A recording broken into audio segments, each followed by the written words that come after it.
دعا بھی کریں کہ اللہ تعالیٰ ان کی عمر میں صحت میں برکت عطا فرمائے، جو روز و شب ملت کے درد میں تڑپ رہے ہیں اور ملت اسلامیہ کے مسائل کو حل کرنے کی جد و جہد کر رہے ہیں، چاہے وہ مدارس اور مکاتب کے عنوان سے کوئی مسئلہ ہو، مساجد کا کوئی مسئلہ ہو، تبلیغی جماعت کا کوئی مسئلہ ہو، یا ملت کے بیواؤں یتیموں بے قصور مسلم نوجوان جو جیلوں کی سلاخوں کے پیچھے 10 سال برباد کر رکھے ہیں، ان کے چھڑانے کے مسائل کو ہر مسئلے کے اندر صدر محترم رات اور دن اللہ تبارک و تعالیٰ سے فریاد بھی کرتے ہیں اور خدا کی جماعت کو یہ حکم دیتے رہتے ہیں کہ جماعت کے افراد کو جوڑا جائے۔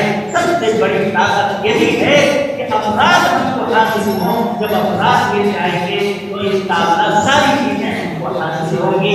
اللہ تبارک و تعالیٰ ہمارے اس فیصلے کو قبول فرمائے، جمعیت کے ساتھ وابستگی کو قبول فرمائے، اور اس بات پر جو بھی موقع آئے ہم سب اس کے لیے تیار رہیں۔ اللہ تعالیٰ ہم سب کو توفیق بخشے۔ وآخر دعوانا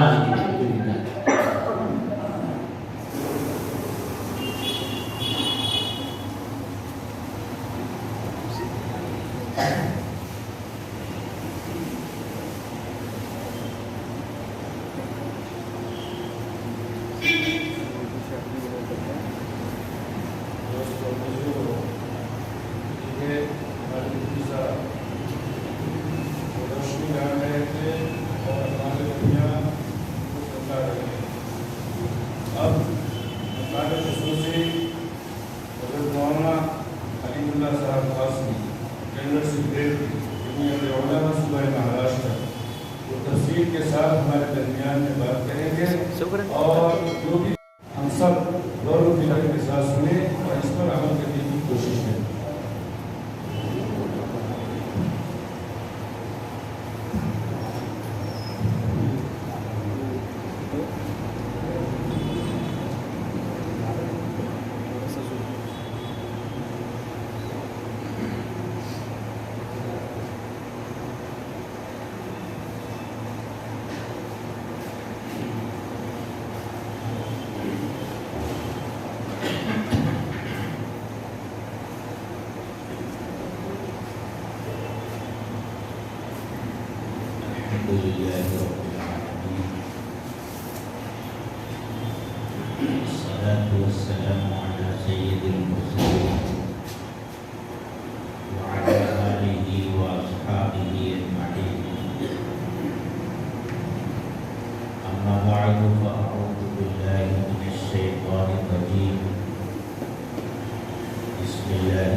پوری دنیا کے جو حالات ہیں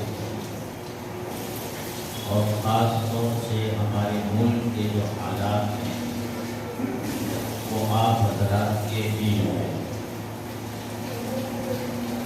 دنیا اپنی وسعت کے باوجود سمٹ کر ایک گھر بن گئی۔ دنیا کے دور دراز حصے میں کوئی واقعہ پیش آتا ہے تو چند ہی گھنٹوں میں پوری دنیا تک پہنچ جاتا ہے۔ اس وقت پوری دنیا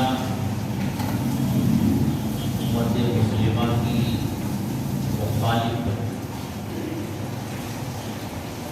اسلام دشمن بنی، مسلم دشمن بنی،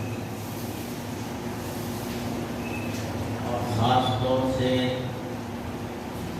ہمارے ملک میں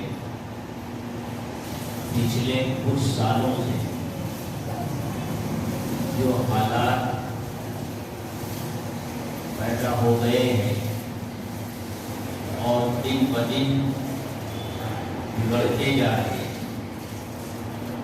آپ حضرات اخبارات کے ذریعے، سوشل میڈیا کے ذریعے آپ تک پہنچتے رہتے ہیں اور آپ اس کو جانتے ہیں۔ ابھی حضرت مولانا مفتی حفیظ اللہ صاحب آدمی دعوت برکاتہ جمعیت علماء کی تاریخ بیان کر رہے تھے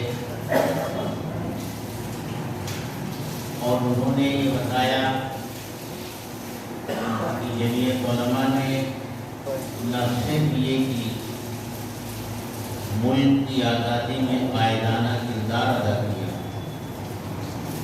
بلکہ ملک کی تقسیم کے بعد اس ملک میں رہنے والے لوگ، ان کا دھرم کچھ بھی ہو، ان کا مذہب کچھ بھی ہو، سب کو برابر کا حق حاصل ہو، سب کو اپنے مذہب پر عمل کرنے کی آزادی حاصل ہو اور بلا خوف و خطر اپنی جان، اپنی عزت اور آبرو کی حفاظت کے ساتھ لوگ اس ملک میں رہ سکیں۔ اس کے لیے اس ملک کا جو سنویدھان بنا، جو جمہوری دستور بنا، اس جمہوری دستور اور اس سنویدھان کو بنوانے میں اور اس کو جمہوری شکل دینے میں جمعیت علماء کا اہم کردار ہے۔ آپ جانتے ہیں کہ جب ملک تقسیم ہوا اور لوگوں نے پاکستان کا مطالبہ کیا تو وہ اسلام کے نام پر اور مذہب کے نام پر مانگا تھا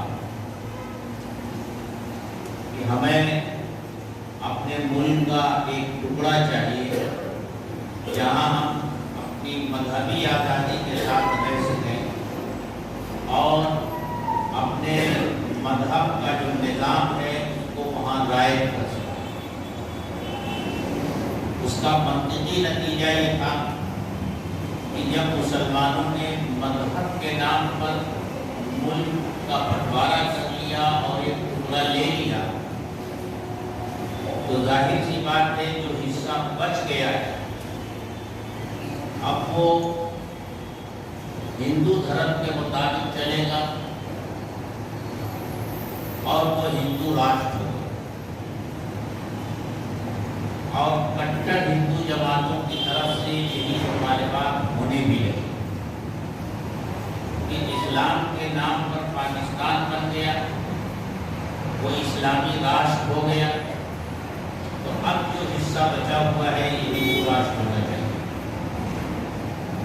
لیکن جمعیت علماء کے اکابر جب ملک کی آزادی کے لیے لڑ رہے تھے اور کے ساتھ نہیں بلکہ کانگریس سے آگے بڑھ کر ملک کے لیے قربانیاں دے رہے تھے، اس وقت برابر وہ کانگریس کے رہنماؤں سے اور دوسرے لوگ جو جنگ آزادی کی لڑائی لڑ رہے تھے ان سے یہ عہد و پیمان لیتے چل رہے تھے کہ جب یہ ملک آزاد ہوگا تو یہ ہندو راج نہیں بنے گا بلکہ ایک جمہوری ملک بنے گا، یہاں کا سنویدھان اور یہاں کا دستور جمہوری دستور ہوگا اور اس ملک میں رہنے والے تمام شہریوں کو برابر کا درجہ حاصل ہوگا، کسی کا درجہ کم اور کسی کا درجہ زیادہ نہیں ہوگا۔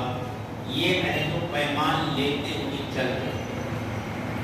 جب ملک تقسیم کے دہانے پر پہنچ گیا اور مسلم لیگ نے ملک کے بٹوارے کا مطالبہ کرنے کے ساتھ ساتھ پورے ملک میں اس کے لیے ایک زبردست تحریک چلائی اور مسلمانوں میں ایسا جوش اور جذبہ بھر دیا اور مسلمانوں کے جذبات کا استحصال اس طرح کیا، انہیں یہ بتایا کہ اگر یہاں رہو گے، یہاں کے لوگوں کے ساتھ رہو گے تو تم اپنے مذہب پر آزادی کے ساتھ عمل نہیں کر سکو گے۔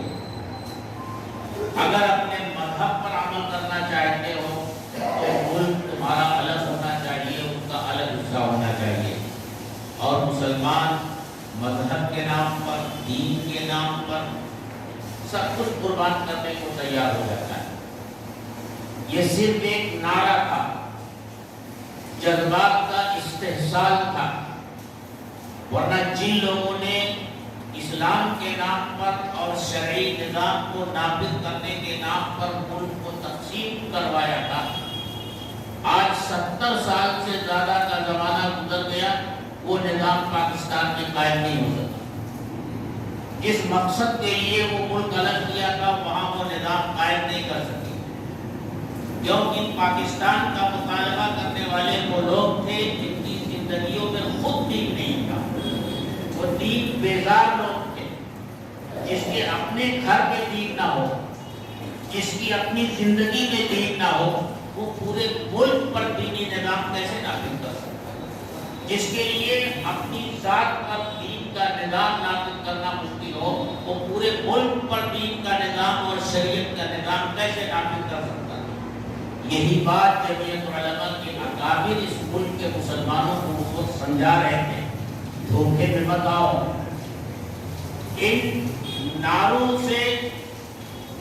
ان نعروں کے پیچھے جو مقصد چھپا ہوا ہے اس کو سمجھو۔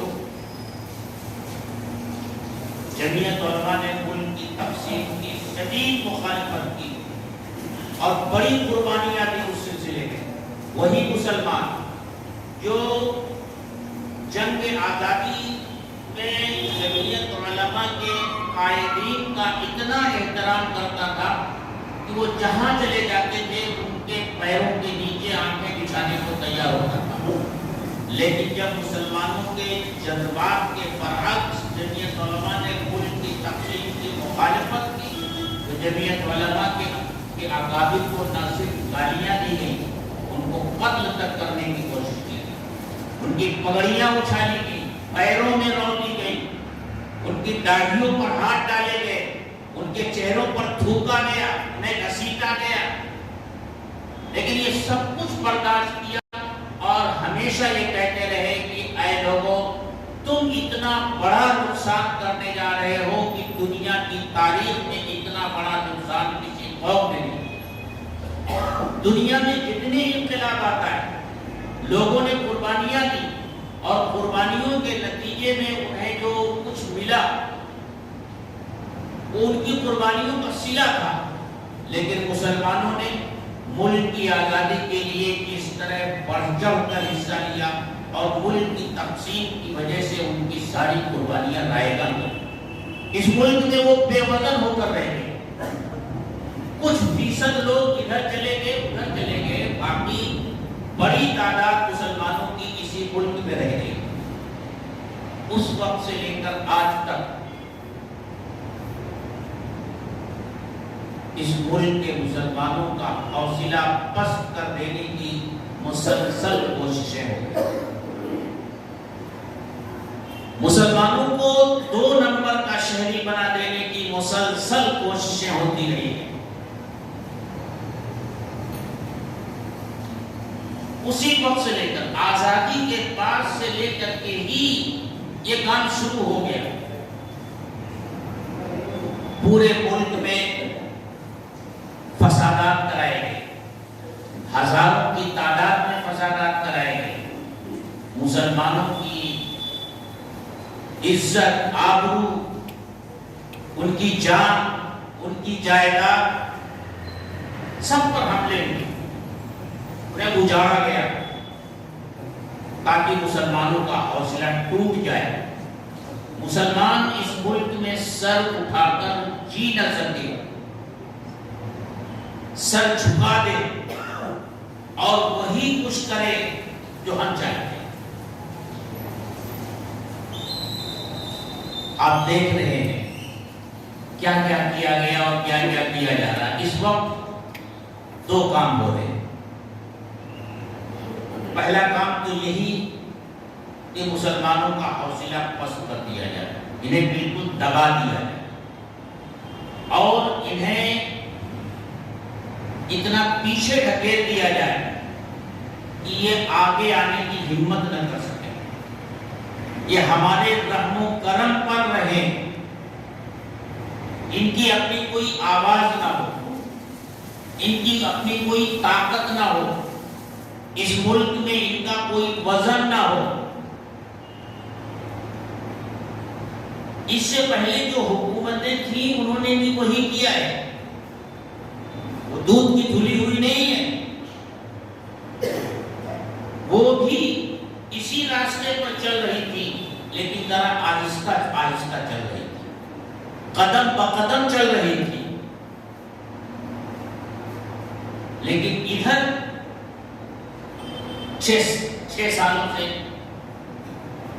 جتنی تیزی کے ساتھ اس طرف قدم بڑھایا گیا ہے وہ ہمارے اولاد کے سامنے۔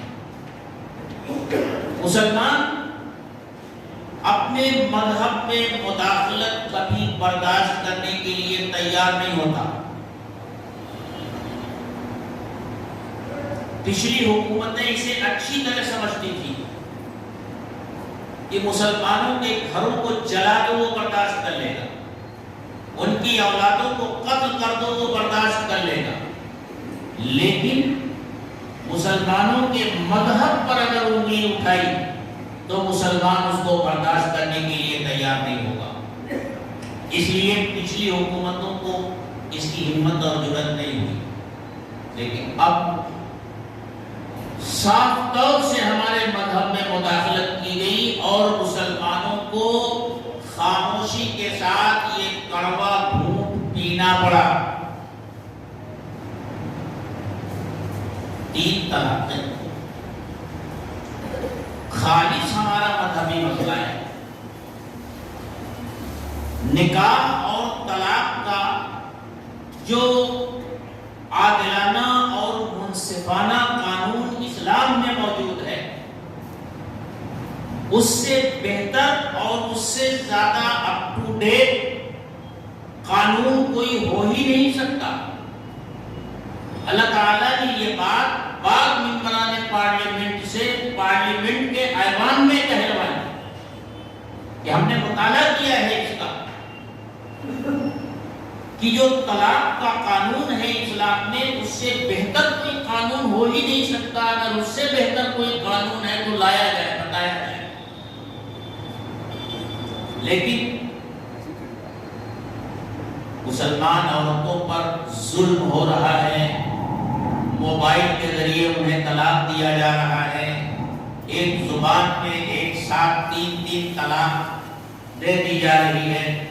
ظاہر سی بات ہے اس میں اسلام کی کمی نہیں ہے، ہم مسلمانوں کی کمی تھی۔ طلاق کا جو نظام ہے اس سے ناواقفیت کی بنیاد پر ہم مسلمانوں میں جو اس کا ایک چلن ہو گیا تھا اس کی وجہ سے موقع ملا اور کتنی آسانی کے ساتھ انہوں نے بل بھی پاس کر دیا، قانون بھی بنا دیا اور سب کچھ ہو گیا، اور مسلمانوں کو خاموشی کے ساتھ برداشت کرنا پڑا۔ بابری مسجد کا کیس کتنے دنوں سے چل رہا تھا، مسلمان کہہ رہا تھا ہمیں عدالت پر بھروسہ ہے، ہمیں قانون پر بھروسہ ہے، ہمیں سپریم کورٹ پر بھروسہ ہے۔ پھر کیا ہوا؟ ساری دنیا نے وہ تماشا دیکھا۔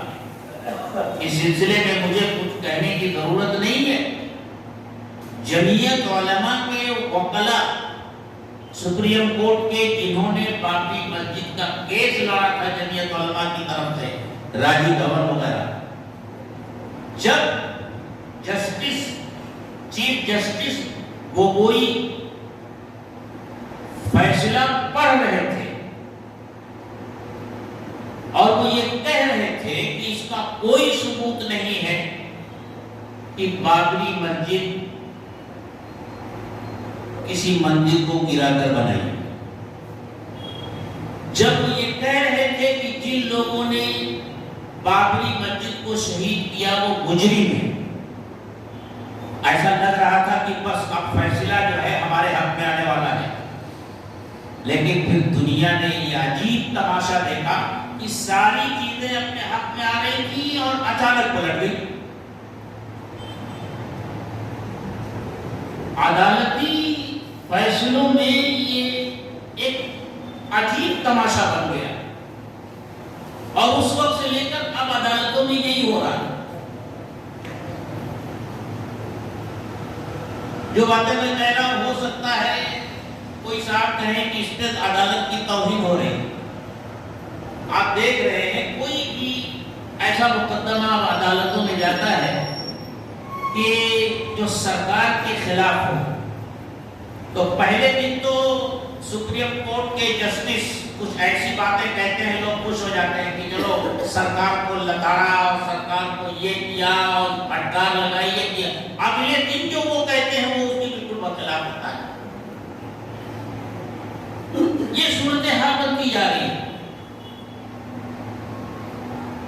اس سے پہلے جو حکومت تھی اس کو بھی یہ معلوم تھا کہ اس ملک میں مسلمان جو اپنی پہچان اور شناخت کے ساتھ رہتا ہے، اپنے مذہب پر عمل کرتا ہے اور مذہب کی تعلیم حاصل کرتا ہے، وہ مدرسوں کے ذریعے اس کو ملتی ہے۔ پوری کوشش کر رہے تھے کہ وہ مدرسوں کو بے جان بنا دیں۔ کئی طرح کے حملے انہوں نے کیے۔ پہلا حملہ تو یہ کیا کہ یہ مدرسے دہشت گردی کے اڈے ہیں، یہاں دہشت گرد پناہ لیتے ہیں، یہاں پڑھنے والے دہشت گرد بنتے ہیں۔ پھر اس کے بعد دوسرا طریقہ یہ اختیار کیا کہ مدرسے والے بڑی کسمپوسی میں زندگی گزارتے ہیں، انہیں تنخواہیں دینے کے لیے اساتذہ کو ان کے پاس پیسے نہیں ہوتے، چندہ کرتے ہیں، جھولا ہاتھ میں ڈال کر لوگوں کے پاس جاتے ہیں، مانگتے ہیں چندہ۔ تو انہوں نے مدرسہ بورڈ بنا دیا اور اعلان کیا کہ اس مدرسہ بورڈ میں اپنے مدرسوں کو ملحق کر دو۔ ہم جس طرح پرائمری اسکولوں کو تنخواہ دیتے ہیں اور ہائی اسکول کے ٹیچروں کو تنخواہ دیتے ہیں، کالج والوں کو تنخواہ دیتے ہیں، مدرسے میں پڑھانے والوں کو بھی تنخواہ دیں گے۔ یہ لالچ ایسا تھا کہ بہت سے لوگ اس میں پھنستے چلے گئے۔ جمعیت علماء نے بہت سمجھانے کی کوشش کی کہ یہ شکاری ایسا جال لے کر کے آئے ہیں جو بہت خوبصورت ہے، تم سمجھ نہیں پا رہے ہو۔ جب ان مدرسوں کا انحصار سرکار کی امداد پر ہو جائے گا اور وہاں پڑھانے والوں کو بڑی بڑی تنخواہیں ملنے لگیں گی اور وہ اس کے عادی ہو جائیں گے، ان کے گھر کا جو خرچ ہے وہ بڑھ جائے گا، ان کے زندگی گزارنے کا طریقہ جو ہے تھوڑا اور اونچا ہو جائے گا جب تنخواہ بڑی ہوگی، پھر وہ اپنی پکڑ شروع کریں گے۔ اب یہ کام کرنا ہے اگر تنخواہ جاری رکھنی ہے، ورنہ بند کر دیں گے۔ پھر وہ سوریہ نمسکار کروائیں گے تو یہی مولوی صاحب جو مدرسے میں پڑھاتے ہیں وہ سوریہ نمسکار کروائیں گے. وندے ماترم پڑھنے کا قانون لائیں گے تو یہی مولوی صاحب جن کو 50,000 کی تنخواہ مل رہی ہے وہ پڑھوانے پر مجبور ہو جائیں گے. وہ سوچیں گے میرے گھر کا خرچ کیسے چلے گا, میں تو پہلے 5,000 7,000 پاتا تھا تو اسی حساب سے میرے گھر کا خرچ چلتا تھا, اب 50,000 مل رہا ہے, میری زندگی بڑی اچھی ہو گئی ہے, تو خرچ کہاں سے چلے گا. وہ کریں گے. جمعیت علماء بھی سمجھاتی رہی, دارالعلوم دیوبند بھی سمجھاتا رہا کہ لوگوں یہ مدرسوں کو ختم کرنے کی سازش ہے, لیکن ہم نے دیکھا کہ بہار کے اکثر مدرسے بورڈ میں چلے گئے, یو پی کے بہت سارے مدرسے بورڈ میں چلے گئے, آسام کے بہت سارے مدرسے بورڈ میں چلے گئے. اب کیا ہوا؟ ابھی آپ نے اخبارات میں پڑھا ہوگا کہ آسام میں بی جے پی گورنمنٹ ہے, اس نے کیا اعلان کیا ہے, جو مدرسے سرکاری امداد پر چلتے ہیں ان کو بند کر دیں, اب وہ اسکول بنائے گئے.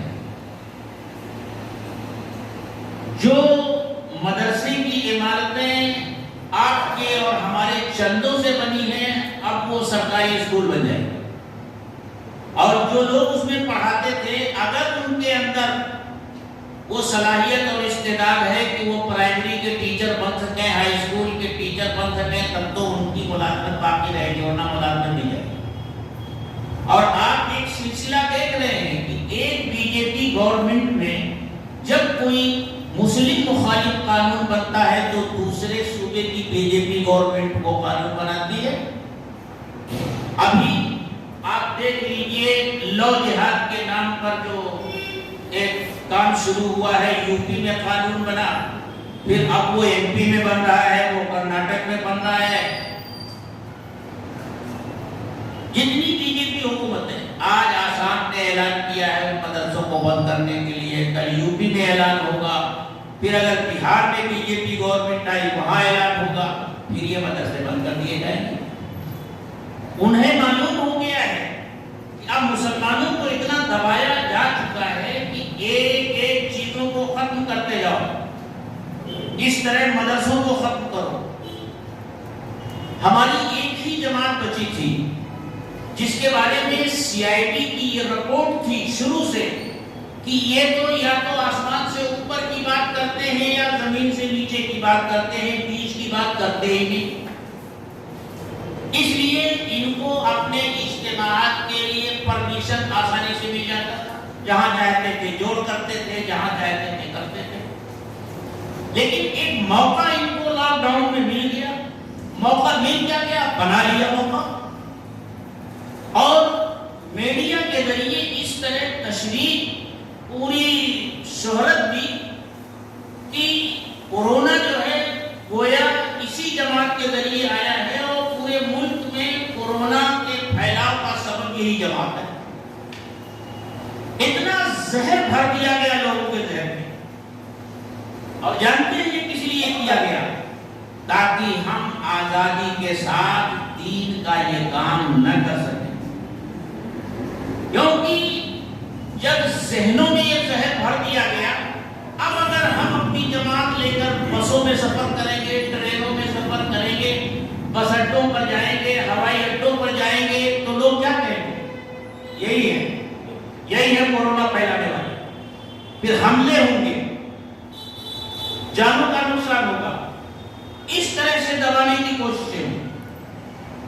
یعنی ہر اعتبار سے مسلمانوں کے حوصلوں کو پست کرنے کی جو کوشش ملک کی تقسیم کے وقت سے شروع ہوئی اور وہ دھیرے دھیرے بڑھتی رہی, اب پوری رفتار کے ساتھ وہ چلتی.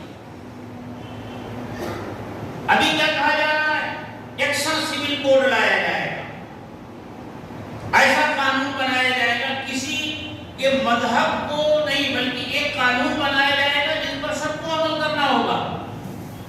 اسی ایکشن سول کوڈ کا مقابلہ کرنے کے لیے مسلم پرسنل لا کوڈ عمل میں آیا تھا, لیکن تیاری ہو رہی, دھیرے دھیرے کام ہو رہا ہے. یعنی ہمیں ہمارے حوصلوں کو پس کر دینے کی ایک کوشش ہے جو چل رہی ہے.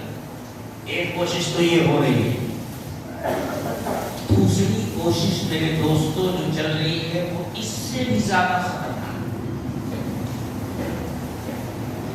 وہ ہماری آنے والی نسلوں کو دین بیزار بنانے کی کوشش، دین سے برگشتہ کر دینے کی کوشش، ان کے ذہن و فکر کو تبدیل کر دینے کی کوشش. وہی کام جو اس ملک میں انگریزوں نے کیا تھا، اسی کے نقش قدم پر چلتے ہوئے اب یہ حکومت وہ کام کرنے جا رہی ہے.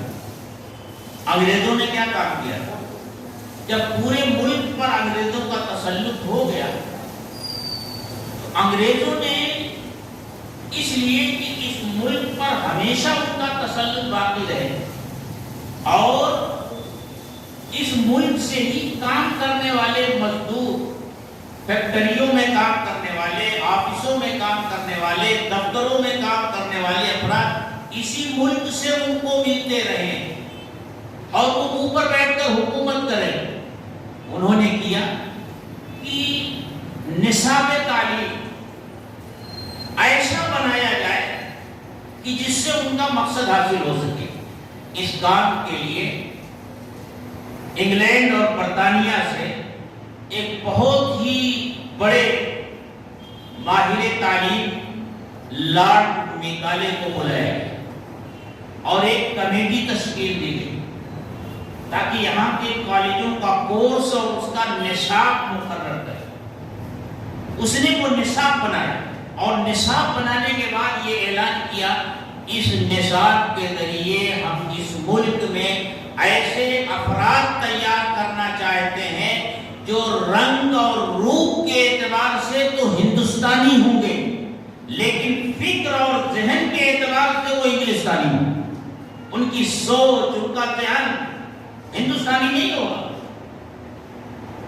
ہندوستان کی چیزیں ان کی نظروں میں بے وقعت ہو جائیں گی، بے بدل ہو جائیں گی. وہ یورپ سے آنے والی ہر چیز کو بڑے احترام سے دیکھیں گے، وہ چاہے جتنی خراب کیوں نہ ہو. یورپ کہے گا ننگے ہو جاؤ تو فیشن کے نام پر ننگے ہو جائیں. یورپ کہے گا کپڑے پھاڑ لو تو کپڑے پھاڑ لیں. وہ بالکل ذہنی طور سے غلام. وہ نصاب بنایا گیا. اسی کے مقابل میں دارالعلوم دیوبند کی بنیاد رکھی گئی تھی اور حضرت نانوتوی نے اعلان فرمایا تھا کہ ہم اس ملک میں ایک ایسی نسل تیار کرنا چاہتے ہیں جو رنگ و روپ کے اعتبار سے تو ہندوستانی ہوں گے لیکن ذہن اور فکر کے اعتبار سے وہ اسلامی ہوں گے. وہی مقابلہ کیا. آپ جانتے ہیں کہ موجودہ حکومت نے نئی تعلیمی پالیسی متعارف کرائی ہے جس کا بڑا چرچا ہے. اس نئی تعلیمی پالیسی میں جتنی ایسی چیزیں تھیں کہ جہاں کہیں سے مسلمانوں کا تذکرہ ہوتا تھا، اب تک جو چیزیں پڑھائی جاتی تھی، کسی اللہ کے ولی کا نام ایک سبق دے دیا، اس پر عبد القادر جیلانی رحمۃ اللہ علیہ کے نام پر ایک سبق دے دیا، خواجہ معین الدین چشتی اجمیری کے نام پر ایک سبق دے دیا، حضرت محمد صلی اللہ علیہ وسلم پر ایک چھوٹا سا چیپٹر دے دیا. ساری چیزیں نکال دی گئی. اب صرف دیو مالائی کہانیاں ہی پڑھائی جائیں اور شروع سے ہی بچوں کا ذہن ایسا بنایا جائے گا کہ وہ اپنی اسلامی تہذیب اور تمدن کو بھول جائیں.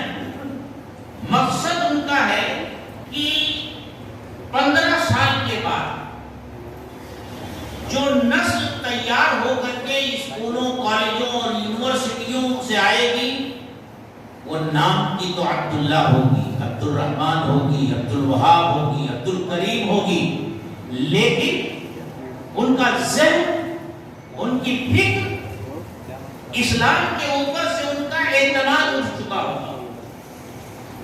اسلام کے مستقبل سے وہ مایوس ہو چکے ہوں گے.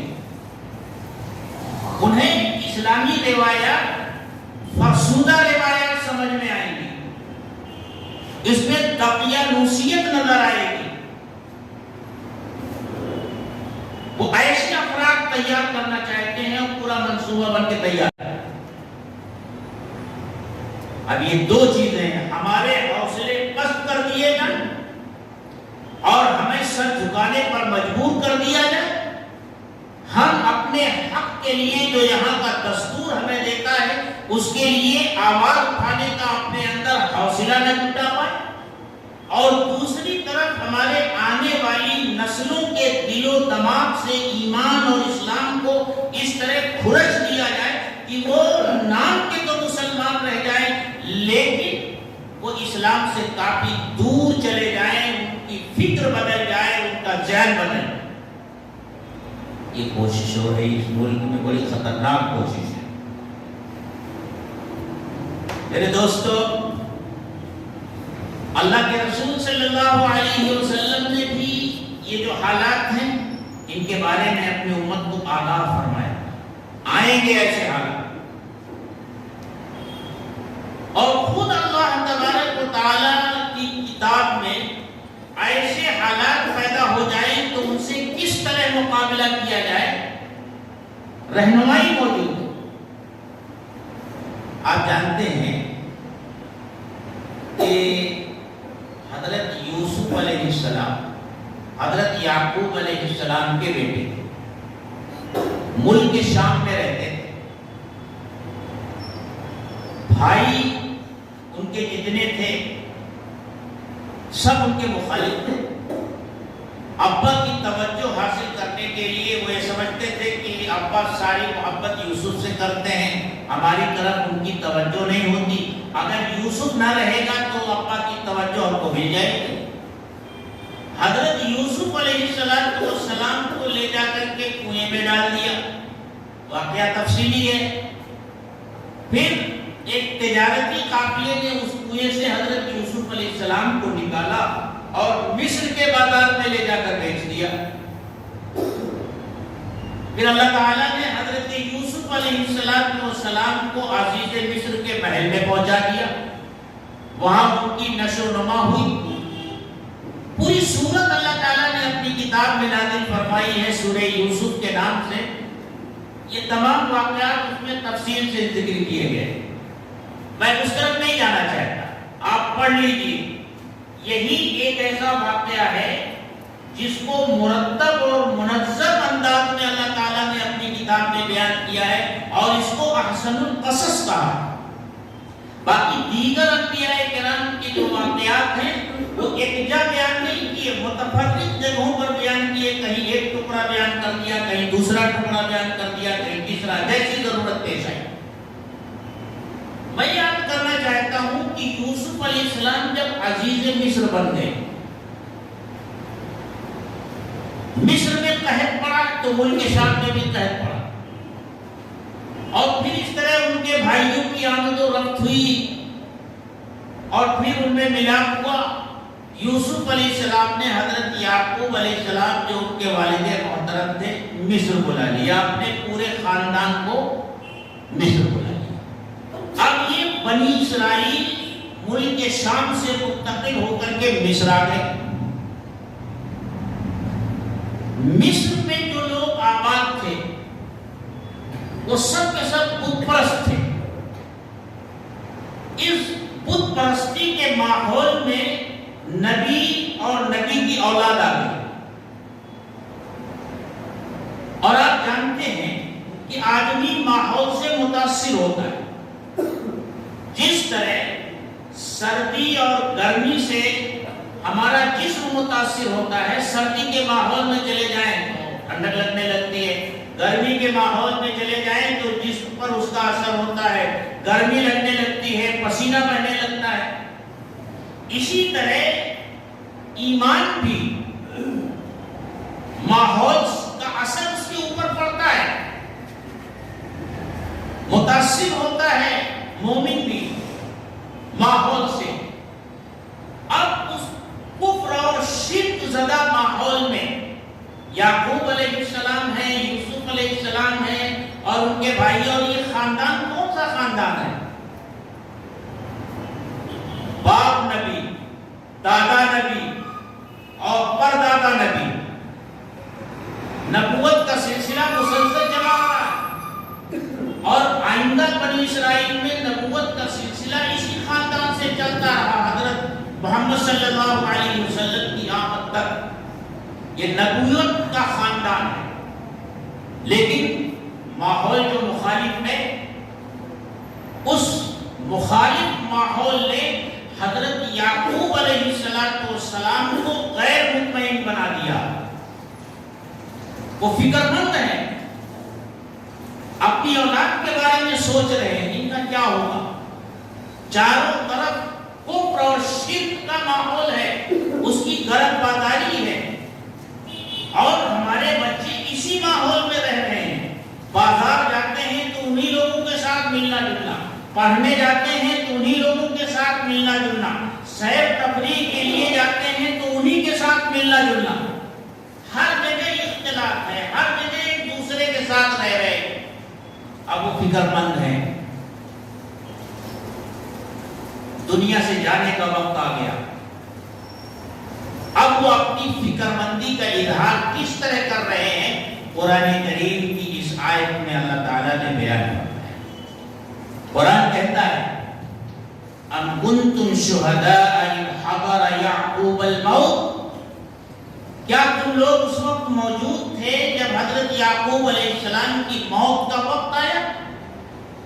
اذ قال لبنیہ ما تعبدون من بعدی، انہوں نے اپنے پورے خاندان کو جمع کیا، اپنی اولاد کو جمع کیا، بیٹوں کو جمع کیا، پوتوں کو جمع کیا اور نواسوں کو جمع کیا، تمام متعلقین کو جمع کیا،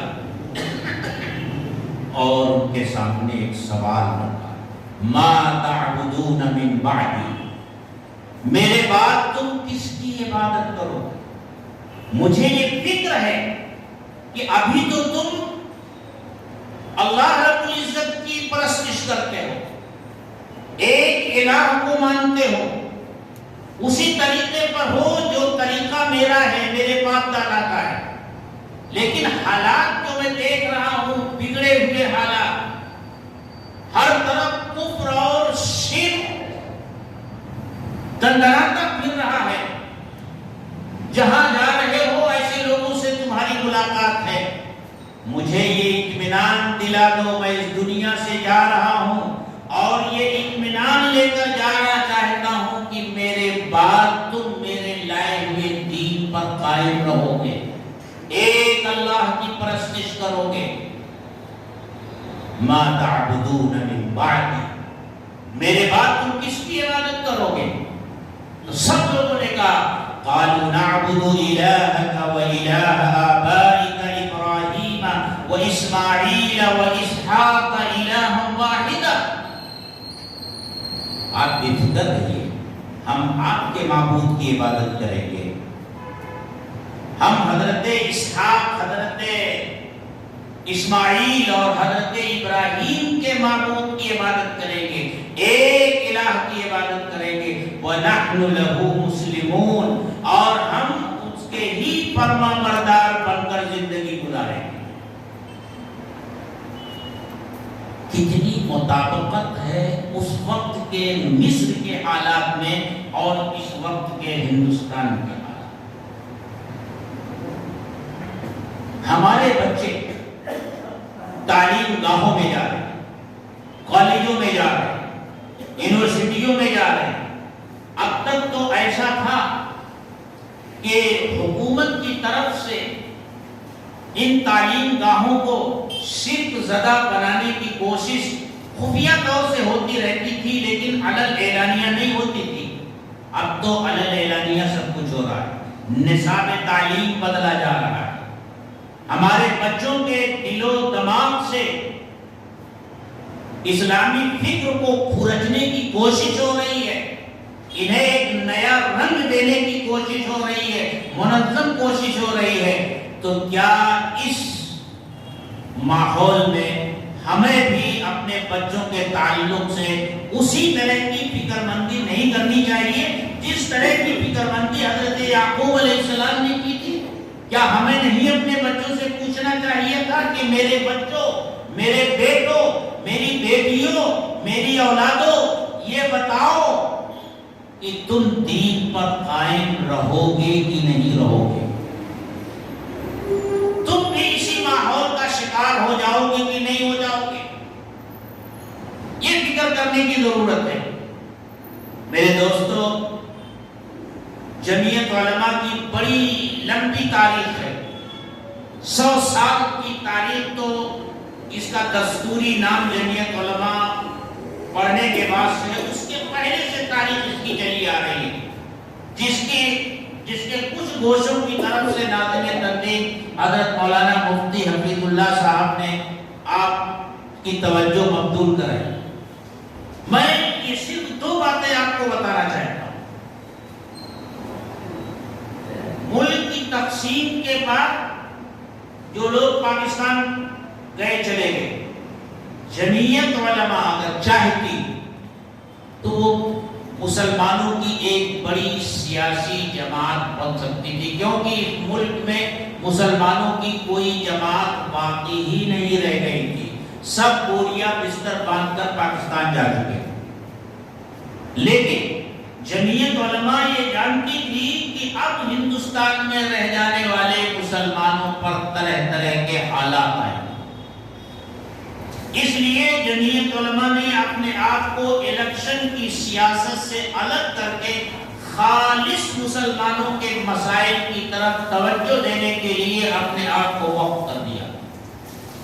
حکومتیں مسلمانوں کے حوصلوں کو پست کرنے کی کوششیں کرتی رہی، اور جمعیت علماء مسلمانوں کے حوصلوں کو باقی رکھنے اور ان کو بڑھانے کی کوشش کرتی رہی۔ جہاں بھی فساد ہوا جمعیت علماء وہاں پہنچی۔ فسادیوں نے یہ چاہا کہ یہاں سے مسلمانوں کو اجاڑ دیا جائے، وہ بھاگ جائیں، تو جمعیت علماء نے اسی جگہ پہنچ کر اور اسی جگہ ان کے لیے گھر بنائے کہ تمہیں یہیں رہنا ہے، ہمت کے ساتھ رہنا ہے۔ ان کا حوصلہ بڑھانے کی جمعیت علماء نے کوشش کی۔ اس وقت سے لے کر کے اب تک جمعیت علماء یہ کوشش کر رہی ہے۔ جب دہشت گردی کے نام پر مسلمان تعلیم یافتہ بچوں کو سلاخوں کے پیچھے ڈالا جانے لگا، پہلے تو یہ کہا جاتا تھا کہ مسلمان بچے پڑھتے ہی نہیں، اور جب پڑھنے لگے، ڈاکٹر، انجینئر اور سائنسداں بننے لگے، تو ان کے لیے یہ راستہ نکالا گیا کہ ان کو جیل کی سلاخوں کے پیچھے ڈھکیل دو تاکہ یہ بس ہمت ہو جائے اور آگے بڑھنا بند کر دیں۔ جمعیت علماء میدان میں آئی اور ان کے مقدمات لڑنے شروع کیے۔ آج کسی کے اندر یہ ہمت ہے کہ حکومت کے سامنے کرے، ارے اب تو ماحول یہ ہو گیا، آپ سوال نہیں کر سکتے، سوال کریں گے تو جیل کی سلاخوں کے پیچھے بھیج دیے جائیں گے۔ لیکن جمعیت علماء سامنے آ کر کے مقدمات لڑ رہی ہے، اس کے اوپر یہ الزام لگایا جاتا ہے یہ تو دہشت گردوں کے مقدمات لڑتی ہے، لیکن جمعیت علماء کو اس کی پرواہ نہیں ہے۔ جمعیت علماء کے اوپر کوئی الزام نہیں لگایا جا سکتا، یہ تو ملک کی آزادی کے لیے قربانیاں دینے والی جماعت ہے، 1919 میں قائم ہوئی ہے، 100 سال پورے ہو گئے اس جماعت کو، اس کے اوپر نہیں۔ اس لیے جمعیت علماء ایک طرف تو حوصلہ بڑھانے کی کوشش کر رہی ہے، اور دوسری طرف اصلاح معاشرہ کے نام سے جمعیت علماء کی ایک تحریک شروع سے چلی آ رہی ہے کہ اپنے آنے والی نسلوں کے ایمان کی حفاظت کرو، اگر چوک گئے تو ہاتھ ملتے رہ جاؤ گے، سب کچھ ہاتھ سے نکل جائے گا۔ آپ جانتے ہیں کہ جب مکان کی چھت ٹپکتی ہے تو تھوڑی سی مرمت سے چھت ٹپکنا بند ہو جاتی ہے، لیکن جب سیلاب آ جائے، سیلاب کا ریلا آ جائے، تو اس سیلاب کے ریلے کو روکنے کے لیے معمولی کوشش کام نہیں کر سکتی، پھر اسی انداز کی اجتماعی کوشش ہم سب کو کرنی ہوگی، اور اس اجتماعی کوشش کا راستہ جو جمعیت علماء نے نکالا ہے اور بتایا ہے، پورے ملک میں اور خاص طور سے مہاراشٹر میں جمعیت علماء نے یہاں کے مسلمانوں کو یہ پیغام دیا ہے کہ اپنی اولاد کی فکر کرو، اپنی اولاد کی تربیت کی فکر فکر کرو. صرف مکتب کی تعلیم پر مطمئن ہو کر نہ بیٹھ جاؤ, صرف مدرسے کی تعلیم پر مطمئن ہو کر نہ بیٹھ جاؤ, بلکہ ہمارا ہر مکتب بننا چاہیے. ہر ماں کی گود بچے کے لیے مکتب بننی چاہیے.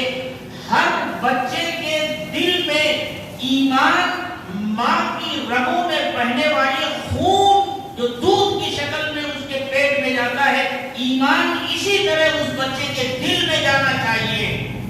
ماں, مومنہ ماں کے آغوش میں پرورش پانے والا بچہ مومن بچہ بن کر کے نکلے. اس کے دل و دماغ میں اللہ کی عظمت, اس کی بڑائی, دین کے ساتھ وفاداری, اللہ کی کتاب کے ساتھ وفاداری, رسول اللہ کے ساتھ وفاداری, اور ان تمام چیزوں سے بغاوت کی قباحت اور شناعت اس طرح ڈال دی جائے جس طرح پتھر کے اوپر نقش بنایا جاتا ہے. ہمارے بچوں کے دلوں میں ایمان کا یہ نقش قائم کر دیا جائے, تاکہ اگر یہ مخالف ماحول میں جائے وہاں کے اثرات کو یہ قبول نہ کرے. اثرات تو پڑیں گے لیکن ہوگا کیا؟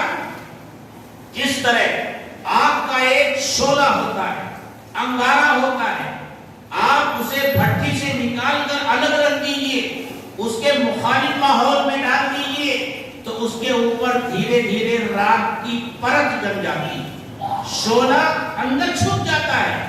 لیکن ایک پھونک ماری ہے اس کے اوپر, راکھ اڑ جاتی ہے اور شعلہ پھر دہکنے لگتا ہے. اسی طرح اگر ہمارے بچوں کے دلوں میں ایمان پیوست کر دیا گیا, یہ وفاداریاں اسے بچپن میں ہی سکھا دی گئی, مخالف ماحول میں جا کر اگر وہ متاثر بھی ہوگا, لیکن ایک بار جب وہ سنے گا لا الہ الا اللہ محمد رسول اللہ, تو رات کی ساری پردیں اڑ جائیں گی اور اس کے ایمان کا شعلہ دہکنے لگے. ایک چھوٹا سا واقعہ سنا کر کے میں اپنی بات ختم کرتا ہوں کہ مخالف ماحول کیسے ہوتا ہے. دیکھیے 8 بج گیا ہے, میرا خیال ہے اذان کا وقت بھی ہو گیا ہے. نور جہاں کا نام آپ نے سنا ہوگا, یہاں کی ملکہ گزری ہے. نہیں, پانی نہیں چاہیے, پانی نہیں پلاتے ہو. ہاں, یہاں کی ملکہ گزری ہے. شیعہ مذہب تھا اس کا, مذہب شیعہ تھی, اور اس کے زمانے میں چونکہ حکومت کی باغڈور جہانگیر نے اسی کے ہاتھ میں دے دی تھی, وہ جیسا چاہتی تھی کرتی تھی. اس کے زمانے میں شیعوں کو بڑی بڑی جاگیریں دی گئی, اور ایران سے شیعہ علماء اور شیعہ مجتہدین بلا کر کے پورے ملک میں پھیلا دیے گئے, اور شیعہ مذہب کو بڑا فروغ حاصل ہوا. وہ سمجھتی تھی کہ ہم نے پورے ہندوستان کو اب شیعہ رنگ کے رنگ دیا ہے, بس بادشاہ باقی رہ گیا ہے. اگر بادشاہ بھی سنی کے بجائے شیعہ بن جائے تو پورا ہندوستان اپنے قبضے میں آ جائے گا. تو اس قلعے میں, آگرہ کے قلعے میں, وہ ایک ملا جی رہتے تھے, پڑھے لکھے نہیں تھے. اس کی نظر ملا جی پر پڑی. اس نے ملا جی سے کہا کہ ملا جی دیکھو, یہ شیعہ سنی مسئلہ ختم ہونا چاہیے ہمارے ملک سے, اور یہ ہم دونوں مل کر ختم کر سکتے ہیں. ایسا کریں کہ تم اپنے عالموں کو بلا لو اور میں اپنے عالموں کو بلا لیتی ہوں, دونوں میں مناظرہ کرواتے ہیں. اگر تمہارا عالم جیت جائے تو میں سنی بن جاؤں گی اور پورا ملک سنی ہو جائے گا, اور اگر ہمارا عالم جیت جائے تو بادشاہ بھی سنی ہو جائے گا اور آپ بھی سنی ہو جائیں گے, پورا شیعہ ہو جائیں گے اور پورا ملک شیعہ ہو جائے گا. میاں جی نے کہا کہ ملکہ حضور, میں پڑھا لکھا آدمی نہیں ہوں, میں تو جانتا بھی نہیں ہوں کہ میرے عالم کہاں کہاں ہیں, میری پوری زندگی تو اسی قلعے میں گزری ہے. لیکن وہ پیچھے پڑ گئی. ایک دن ایسا ہوا کہ ملا جی شہر میں آئے اور جامع مسجد میں نماز پڑھنے کے بعد ایک جگہ اور فکر میں ڈوبے ہوئے بیٹھے تھے. ایک آدمی آیا, اس نے کہا کہ میاں جی کیا سوچ رہے ہو؟ کہا جاؤ بھائی اپنا کام کرو, مجھ کو رہنے دو, میرے حال پر چھوڑ دو. لیکن اس نے پیچھا نہیں چھوڑا, تو ملا جی نے ساری بات بتائی. پھر اس نے ملا جی کے کان میں دھیرے دھیرے کچھ کہا. ملا جی کا چہرہ چمک اٹھا. اٹھے, قلعے میں پہنچے اور نور جہاں کی خدمت میں حاضر ہوئے اور کہا ملکہ حضور مناظرہ طے, آپ بلا لیجیے اپنے مجتہدین کو اور ہم بھی بلا لیتے ہیں. نور جہاں خوش ہو گئی, اس نے بڑے بڑے مجتہدین شیعہ مجتہدین کو جمع کیا, ایک تاریخ طے ہو گئی اور اس نے جہانگیر سے بھی کہا کہ آپ بھی آ جائیں. وہ بھی آ گیا, اسٹیج لگ گیا, لیکن سنی کوئی عالم موجود نہیں. اب سب پریشان ہیں. نور جہاں نے بلوایا پردے کے پیچھے سے ملا جی کو, ارے ملا جی آپ کے علماء تو آئے نہیں. ملا جی نے کہا ملکہ حضور میرے علماء تو جانے دیجیے, میں نے سوچا میں ہی مناظرہ کروں. اب نور جہاں تو خوش ہو گئی کہ بڑے بڑے علماء کو تو ہمارے شیعہ مجتہدین پانی پلا دیتے ہیں, یہ معمولی حیثیت کے ملا جی ان کے مقابلے میں کیا کہہ لیں گے. کہا ٹھیک ہے مناظرہ کرو. اب مناظرے کی مجلس منعقد ہوئی. ملا جی کھڑے ہوئے ہاتھ باندھ کر کے اور شیعہ مجتہد سے کہا کہ حضور آپ ایسے ہیں ایسے ہیں ایسے, خوب تعریف کی اور کھلتا چلا گیا. کہا بھائی میں تو پہلے کہتا تھا میں مناظرہ نہیں کر سکتا ہوں, لیکن ملکہ حضور نے مجبور کر دیا تو مجبوراً مجھے آنا پڑا, اور میں جانتا ہوں شکست میری ہوگی, لیکن میرے کچھ سوالات ہیں آپ اس کا جواب دے دیجیے. کہا پوچھو. کہا پہلا میرا سوال یہ ہے کہ آپ کا خیال حضرت ابو بکر صدیق رضی اللہ تعالیٰ عنہ کے بارے میں کیا ہے. اب شیعہ مجتہد کھڑا ہوا, اس نے بہت سنبھل کر بولنا شروع کیا کہ کہیں کوئی ایسی بات زبان سے نہ نکل جائے کہ جہانگیر کو ناگوار گزر جائے. اور جہانگیر لاپرواہ ہو کر بیٹھا ہوا ہے, وہ اس کے ہاتھ میں تلوار ہے اور اسی تلوار سے کھیل رہا ہے, جیسے آج کل ہم لوگ موبائل سے مجلسوں میں بیٹھ کر کھیلتے رہتے ہیں. وہ اپنی تلوار سے کھیل رہا ہے اور وہ شیعہ مجتہد کنکھیوں سے دیکھ رہا ہے کہ بادشاہ کے اوپر کوئی اثر تو نہیں پڑ رہا ہے. بہرحال جو کچھ کہنا تھا جیسے تیسے کہہ کر کے وہ بیٹھ گئے. ملا جی کھڑے ہوئے, انہوں نے کہا حضور حضرت عمر فاروق رضی اللہ تعالیٰ عنہ کے بارے میں آپ کی کیا رائے ہے. وہ شیعہ مجتہد دیکھ چکا تھا کہ بادشاہ تو لاوالی پن سے بیٹھا ہوا ہے, تو توجہ ہی نہیں دے رہا ہے. اب اس نے کچھ اپنے دل کی بھڑاس نکالنی شروع کی, لیکن پھر بھی سنبھل کر کہا. اب بادشاہ پیچھے بیٹھا رہا. پھر ملا جی کھڑے ہوئے, انہوں نے کہا کہ اچھا اب آپ بتائیں حضرت عثمان رضی اللہ تعالیٰ عنہ کے متعلق آپ کی کیا رائے ہے. تو اس نے تو اپنے دل کی ساری, ذہن کی ساری گندگی نکال کر رکھ دی, پورا اپنا عقیدہ بیان کر کے رکھ دیا, جو کچھ کہہ سکتا تھا اس نے کہا. اور بادشاہ بیٹھا کچھ نہیں. ملا جی نے کہا کہ حضور اب میرا آخری سوال, 3 سوالوں کا جواب تو آپ نے دے دیا, آخری سوال اس کا جواب آپ دے دیجیے. میرا آخری سوال یہ ہے کہ سلیم شاہ چشتی رحمت اللہ علیہ کے بارے میں آپ کیا کہتے ہیں. آپ جانتے ہیں کہ اکبر جو ہے وہ دعا کرنے کے لیے حضرت سلیم شاہ چشتی رحمت اللہ علیہ کے پاس گیا تھا, اور وہ سمجھتا تھا کہ ان کی ہی دعا کے نتیجے میں یہ جہانگیر پیدا ہوا ہے.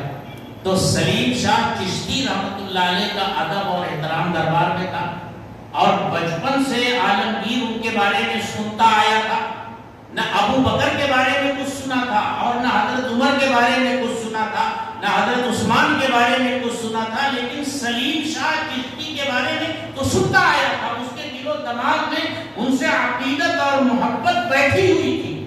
جب میاں جی نے یہ نام لیا کہ سلیم شاہ چشتی کے بارے میں آپ کیا کہتے ہیں, سنتے ہی بادشاہ چوکنا ہوا اور باادب بیٹھا اور پوری طرح متوجہ ہو گیا. اب وہ لاوالی پن نہیں ہے, اب پوری طرح شیعہ مجتہد کی طرف متوجہ ہے. اور شیعہ مجتہد غافل ہے, وہ تو یہ سمجھ رہا ہے کہ خلفائے راشدین کے بارے میں نے کہا بادشاہ نے کچھ نہیں کہا. وہ کھڑا ہوتا ہے اور فارسی میں کہتا ہے ایچے خریج, یہ کون گدھا ہے. بادشاہ سننا تھا کہ آپ بگولا ہو گیا, اس نے